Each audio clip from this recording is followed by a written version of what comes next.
சுத்தமான ஆள்கிட்டையும் தேவன் என்ன சொன்னார்? பாவம் செய்யாத, உனக்கு கேடு உண்டாகாதபடிக்கு பாவம், அதிக கேடு உண்டாகாதபடிக்கு பாவம் செய்யாதுன்னு சொன்னார். ஆனால் இந்த விவசாஸ்திரி, இந்த பாவியாஸ்திரி சொன்ன வார்த்தை என்ன? வெறும் பாவம் செய்யாதை மாத்திரம் தான் சொன்னார்.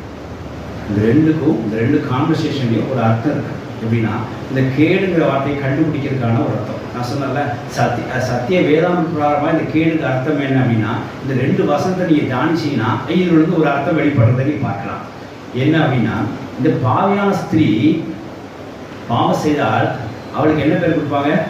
பாவி தான் கொடுப்பாங்க. ஏற்கனவே பாவி, அப்புறம் அவள் பாவம் செஞ்சிருக்கிறா, அதை விட்டு அவளுக்கு என்ன சொல்லுவாங்க?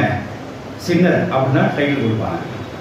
ஆனால் இந்த வியாதி உள்ள மனுஷன் சுத்தமான பின்பு அவன் பாவம் செஞ்சால் அவனுக்கு என்ன பேர் கொடுப்பாங்க?